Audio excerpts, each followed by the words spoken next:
On the 56th episode of the HatTrick Sports Podcast, we're going to be talking about the Paul versus Perry fight. Kershaw is set to make his season debut. We are going to be talking about some WNBA and NBA news, along with some MLB news, top 5 worst national anthems of all time, and we are going to end it off with some Hall of Fame. Yay or nay? Special shout out to Prime Hydration for sponsoring this week's podcast. Roll it!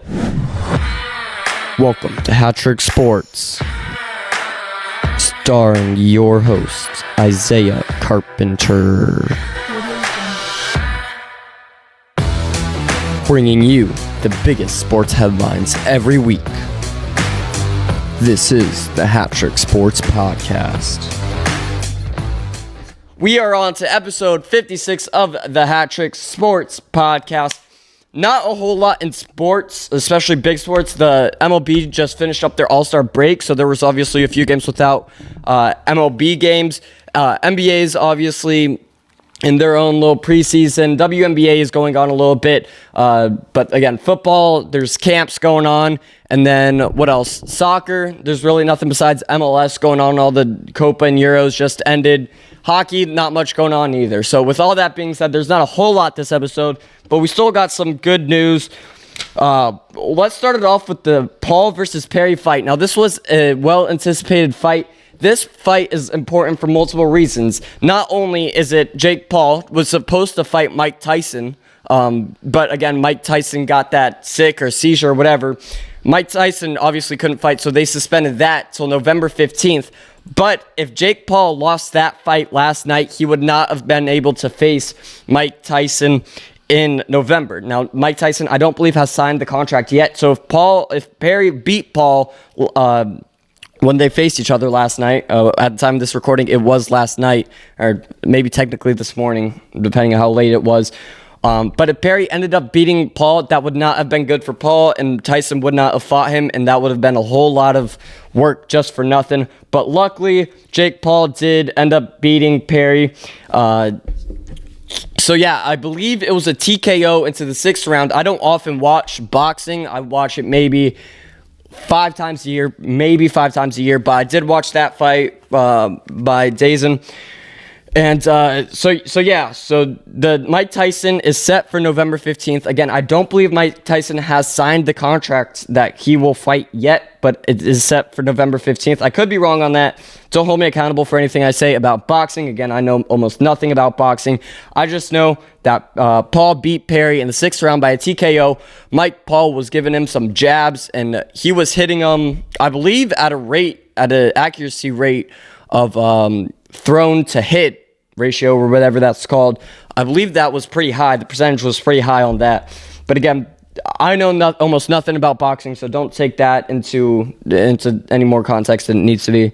And again, this is very good for Jake Paul. Again, when he fights Mike Tyson later on this year.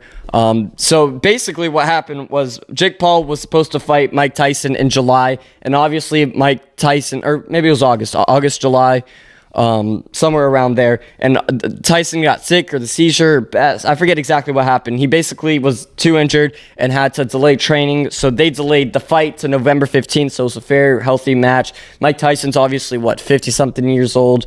Let me look up Mike Tyson's age. Mike Tyson age, 58 years old. So he needs to stay somewhat healthy if he wants to box Jake Paul, who's like in his 20s. So that being said, he got sick, he got hurt, whatever. I'm pretty sure it was a seizure or something, or a heart attack, something like that. And Jake Paul was pretty much like, hey, I got to fight somebody. I got to fight somebody in between these 2 matches to stay close into it. So he's not, I don't know what's the right word. So he's not loose. I don't know the correct word I'm trying to look for. But that's basically it. Jake Paul beat Perry in 6 rounds by a TKO, and that is great for the November fight. Who do you guys got? Who you guys got November 15th? Paul versus Tyson. Who you got? Put them down below. What else we got? MLB. So some MLB news. Let's start off with what I think is the good one. Clayton Kershaw, Dave Roberts has announced that Kershaw is set to start this upcoming Thursday. What's the exact date? The exact date is this upcoming Thursday, July 25th. Oh, I thought we were in August. All right, July 25th. Kershaw is set to make his season debut. Now, obviously, we all know what happened last year in his last game. Clayton Kershaw had 1 out in the postseason, had 162 earned run average in that 1 out. He had 6 earned runs. He gave up a home run. A walk, a whole bunch of stuff. I don't even know how many hits he gave up. He got the loss that game, obviously. So 0.1 innings, 6 hits and 1 out. They pulled him, obviously, and then he obviously hasn't been able to come back till now, until Thursday. Thursday he makes his season debut, and I think he's going to come back better than ever. No, I'm just kidding. He's getting old. He's more injury prone. He's going to become more injury prone. But I love to see Kershaw back. I've obviously never really gone a long period of time without seeing Kershaw pitching in my entire life since I was born. So, yeah, good for him. I hope he comes back, and I hope he comes out good. Again, we need Dodgers pitchers off of the IL. I went over last week about all 12-plus Dodgers pitchers who are on the IL, and Kershaw knocks one of them off the list. Glasnow's supposed to come out, too, so he's going to come off that list, too. But we need pitchers back, and then we'll be set for postseason. Again, we got the division locked in. We're good. I think we're set. Now, a lot of talks I've been talking about how the Dodgers might get Garrett Crochet. Now, I don't think that's a great idea. I love Crochet, and I would love to have him, but the amount of pitchers that we have on our payroll, and that they're eventually going to come off of the IL eventually, and then we're going to have Crochet on top of that. Like, I guess we're going to use him or some other lower guys in relief or in trades in the off season. I'm not quite sure what they're thinking. I hope we get him, but I don't think it's smart to get him, and I'm not sure where we would use him unless we use one of the other guys like Dustin May, Tony Gonsolin in the bullpen or something like that. But again, I hope we get him. I hope we don't spend too much money on him because I don't think we really need him as much as people think we do. What else we got? The Astros. The Houston Astros started off the season absolutely horrible. Not even absolutely horrible. I'm pretty sure they were last in their division or second to last. They were down there, but now they have sole possession in first place in the AL West.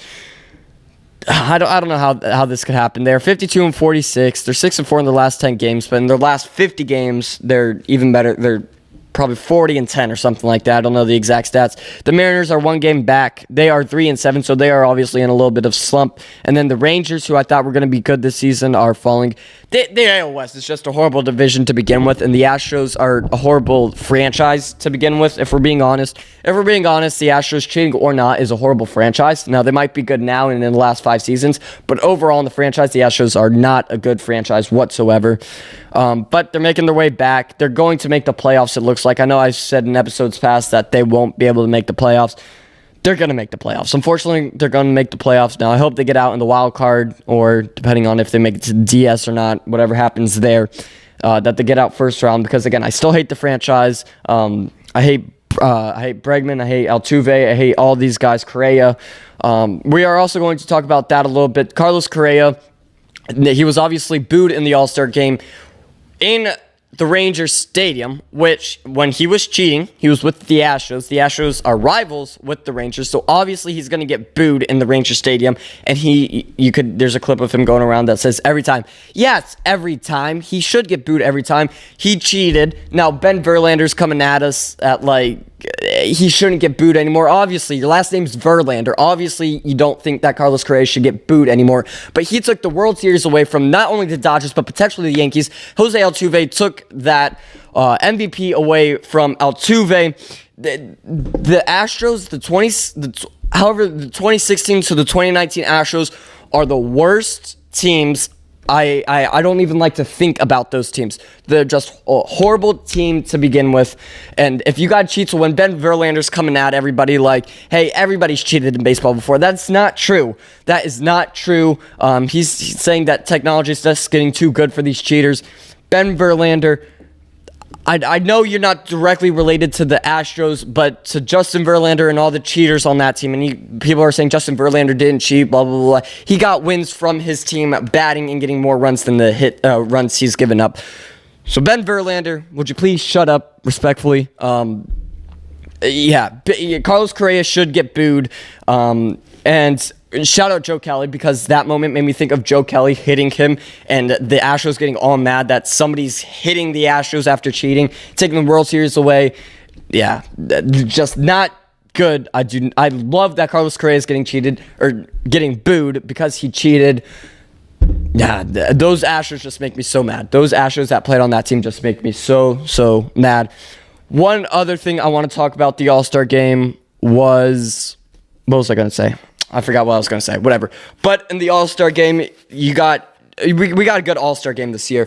Shohei Ohtani goes deep for the 3-run home run for the NL to lead 3-0. I believe it was either the third or the fifth inning. It was somewhere around that time. And then Logan Webb gave up 3 runs in his 3 outs, pretty much. What is that? 27 ERA in the All-Star game, and then proceeded his next outing to lose to the Rockies. But then Duran secures the win in the All-Star game with his 2-run home run. He ends up winning All-Star MVP, which good for him, good for Duran. I love the dude. So yeah, good for him. What else was I going to talk about? I was going to talk about something else with the All-Star game. Whatever. Teoscar Hernandez wins the home run derby, first Dodger to ever do it. I love Teo. I love Dino the Dino, third base coach for the Dodgers, who's pretty much always been the pitcher for the Dodgers when they're participating in home run derby. I'm pretty sure Jock Peterson had it and Dodgers in the past, but Teoscar Hernandez, I think that Teoscar Hernandez won just because he had to go against harder guys that were just pushing him. And then Bobby Wood Jr. went like not an hour, maybe 45 minutes without actually hitting in a round against somebody, like on the field. And so he just became cold. Teo was hot and Bobby Wood Jr. was cold. And he just came out with the round of his life. I thought that last home run that hit the wall at like 409 out of 410 feet, I thought that was going to be gone. But and end up going into the pitch out or pitch off, whatever. But I love how they designed it this year. The home run derby. I love how they designed it this year. And overall, I think it was a great success. Overall, I think they should promote the celebrity softball game and the futures game a little bit more. But I know there's a lot going on. You got the draft, you got the All-Star game, you got the home run derby, you got the softball game, you got the futures game. I know, but I feel like they should promote that a little bit more. So yeah, overall, All-Star Weekend was a big yay. Carlos Correa, still a big nay, even 10 years later. Ben Verlander gets a nay from me.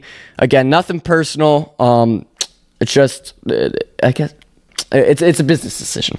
Justin Verlander makes me mad, and Ben Verlander for sticking up for Justin makes me a little bit mad. But on to that, we got the MLB schedules for the 2025 season have been released, and the Dodgers play the Cubs in Tokyo, Japan.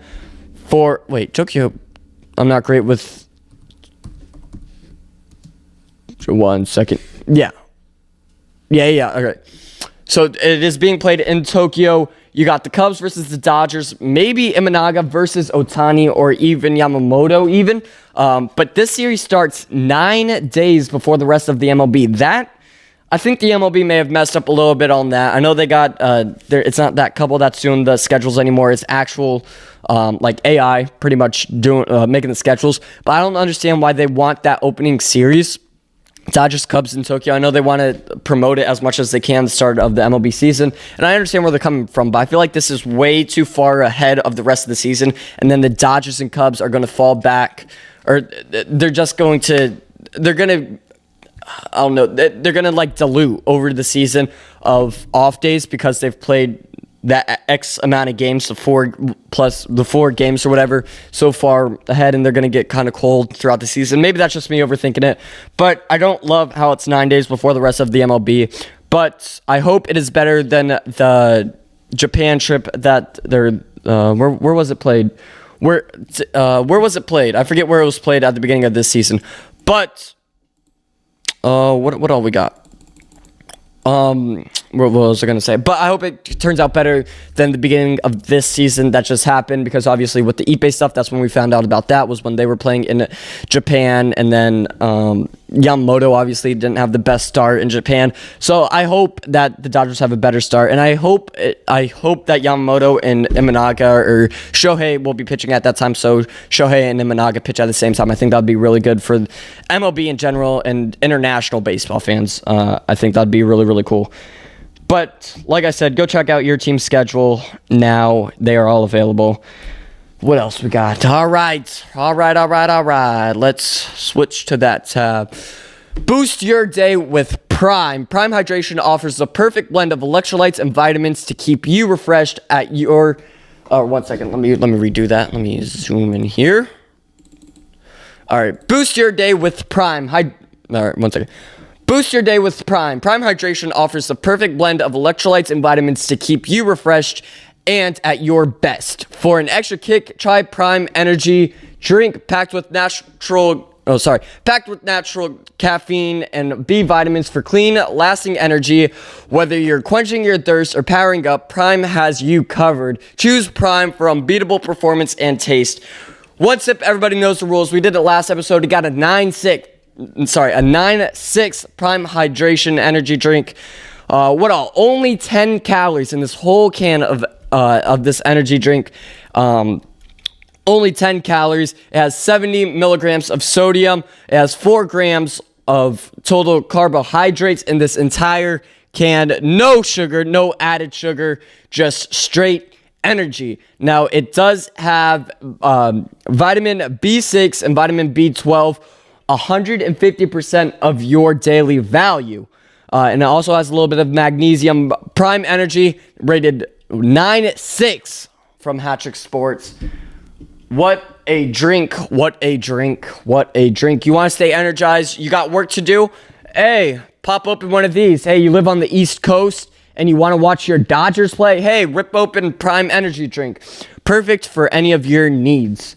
All right, enough for that. We are on to the top 5 worst national anthems. Now, there has been an influential moment in the in the American minds. There has been... All right, I'm not going to try to go around this. The Home Run Derby national anthem was one of, if not the worst national anthems America has ever witnessed. She claims to be a 4-time Grammy Award winner. Never heard of her. Ingrid Andress. Never heard of the lady in my life. No idea who she is. She claims that she was drunk and that she was getting help and going to rehab, but also making jokes about rehab in a recent Instagram post that she posted the next day or maybe the day after. But we are going to be ranking the top 5 worst national anthems in American sports history. At number 5, we got the iconic Fergie in 2018, the NBA All-Star Games, just iconically known as one of the worst national anthems to ever be sung. At number 4, we got Roseanne Barr at the Padres game. She said she hit it off at a wrong high note, but she just ended up yelling. I don't mean this in a physical way, but she sounded like a pig. Again, not physically. I don't think physically. She was just like squealing. She was yelling and laughing while singing the national anthem. But at number 3, this veteran... again, thank you for your service for the veteran, but this random veteran at a Tigers game, at the end, it's not really his fault, but he had a major voice crack, and I know that I've been known to have some voice cracks on this podcast, but in that Tigers game, that was a pretty gnarly voice crack. At number 2, Carl Lewis at the Bulls game, he forgets the words. He mixes up the lines. If you're going to do the national anthem, you got to do the words right. You got to do it right. Do it right or do it twice. And he said, I'll just do it twice. So he ended up restarting.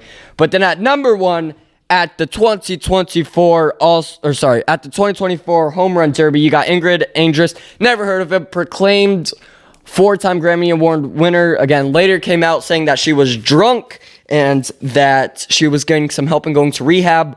But that has got to be the worst national anthem in American sports history. Let me know what you guys think, if you guys would change up the list at all. But that is the top 5 worst national anthems in American sports history. All right. Again, not a whole lot in sports this week, but one of the most well-anticipated sports video games has been released. Deluxe Edition came out that Monday, and this last Friday was when it was available to the public for just the regular version. College Football 25, presented by EA Sports. You got the NCAA college football game. Now, social media was really hyping this up. It's the first one in almost, I believe it was been 10 years since the last NCAA college football has come out. And So I have not personally played it, but I've seen plenty of people played it. Former host Micah has played it, bought it, played it. And this is what he thinks of it. He says, and I quote, that it's more realistic, that they have walkouts for every team, that home field advantage, they have home field advantage. There's wear and tear. He did not say that, but I caught it, that there is wear and tear, which I do like, that there was stadium pulse, and that it was more realistic than Madden, and that is why it is 100 times better than Madden, according to him. I personally think that it has been overhyped. Again, I have not played it. I've seen a lot of people play it, but I think that social media overhyped it. I think that the graphics look similar, if not a little bit worse than, maybe not the actual gameplay, but similar to Madden, so I don't think that's a big plus. Walkouts, I do think is a big perk. I think that is a big pro. That's a pro, not a con in this video game. Home field advantage, I do like. I like that they're adding stuff that's not all just physical, like wear and tear, the same thing. I do agree that that makes it more realistic in the sense of actually playing the game. Field goals, I know, are a little bit harder, just like field goals are in real life. They're harder than it looks, trust me. And then Stadium Pulse, I don't think it has, it's just basically how loud. I guess it makes the video game a little bit harder. And then again, more realistic. I don't think it's that much more realistic than Madden. Or maybe it's more realistic, but the graphics just aren't so much better than Madden. But that is my thoughts on the new College Football 25. I think that people who play the game would rate it 8.5. Now, that's not me, but I think it was overhyped by social media and that it's like a 6.8 on the one snap. Everybody knows the rules for College Football 25. All right, now there in girls basketball there was a little pre-Olympic, pre-All-Star warm-up, whatever you want to call it. Team USA played Team WNBA. So basically, girls basketball, the Olympic team for US for girls basketball played against the All-Star game, the All-Stars for the WNBA, who weren't, like, if they were already in Team USA, they would play for Team USA, but every other All-Star for the WNBA were on that team. The Team WNBA beat Team USA 117 to 109. Who are we sending to Paris? That is what I have to ask. If we cannot beat the All-Stars for other countries, then what makes the Olympic team any worse? Like, what? That's what I'm saying. If you're losing to the WNBA All-Stars, then you're going to lose to other countries. So I'm very worried about the women's USA team. Maybe they come around. Maybe this was just a warm-up. Hey, we'll go easy on you. This is just going to be a practice, a compensatory game, one might say. But what about if the NBA did this? And I'm trying to remember, and I was trying to find before setting up for this podcast where I could find this from. But shout out to whoever did this. I cannot find who thought of this idea. But imagine if the NBA did this. So the NBA, if they had a Team USA versus an All-Star, versus Team All-Star, and the Team USA, you would have Drew Holiday, Steph Curry, Kevin Durant, LeBron, and Joel Embiid. And for the All-Star, you would have Brunson, SGA. You would have Luka, Giannis, and Jokic. Now, I think that would be a great matchup. Again, I forget who said that, and I want to give credit to wherever that's due. So if you could sum up, that wasn't made by me. Those lineups were not made by me. That idea was not made by me. But shout out to whoever did that. Again, I was trying to find them, and I couldn't remember where I found that from. But other than that, I think that is it, except for my favorite segment, Hall of Fame. Yay or nay? All right, for Hall of Fame, yay or nay, we are doing somebody. Now, you gotta say this 5 times fast. Troy Tulowitzki. Now, again, luckily Baseball Reference has the pronunciation Tulowitzki. Now, Troy Tulowitzki is a 5-time All-Star, 2-time Gold Glove, 2-time Silver Slugger, played for the Rockies, the Jays, and the Yankees. Now, let's look at his career stats. He has 44 wins above replacement, over 4,800 at-bats, over almost 1,400 hits, 225 home runs with a career batting average of 290. Quite high, if you ask me. I believe this guy is severely underrated. Now, before I saw the stats and some of his highlights and overall how he played, I was like, oh, maybe he's batting 350, 340. No, this guy's actually a very good in his career. He has 780 total RBIs with over 660 runs, 60 stolen bases with an on-base percentage of 361. Slugging 495, OPS 851, and an OPS plus of 118. Now, so he played from 2016 to 2019. I believe it took like a gap year in 2018. I can't find too many stats on him, but he was 18th in MVP in 2007. He never led the league in anything, in any offensive stats, any batting stats. He never led the league in any of that. He never won any MVPs. The closest he came was he was in 5th in 2005 for MVP. So here's where it gets interesting. Is he in the Hall of Fame? No, he played for 13 seasons. The closest he came to being the best player in one season out of his 13 seasons was 5th. So does that mean in the span of 2006 to 2017, what's 13 times 5? 65? Do we think 65... Do we think 65 players in that span, all 65, the 65th best player should be in the Hall of Fame? The 65th best player from 2006 to 2017, and then 2019 he barely played, and he played 5 games. But do we think that they should be in the All-Star game? And that, or not in the All-Star game, in the home run, or, oh my goodness, in the Hall of Fame? Now, that is where it's a nay. If you look at it from that standpoint, it is a nay. So with that being said, he had some great stats. Again, batting 290 is a big plus. I feel like the on-base percentage is a little low, but and the wins above replacement is absolutely is great, 44.5. That being said, I think it is a nay. He is not in the HatTrick Sports Hall of Fame, and so yep, Troy Tulowitzki, it's a nay. But with that being said, thank you guys for watching the 56th episode of the HatTrick Sports Podcast. You can listen wherever you listen to podcasts. Available on, Podbean, Spotify, Apple Podcasts, Google Podcasts, on your Alexa, turn off, on YouTube for all the visuals. You can follow us on TikTok, Instagram, YouTube for all of the short form content. Check us out on Twitter. Go to shophattricksports.com to get a whole bunch of new merch.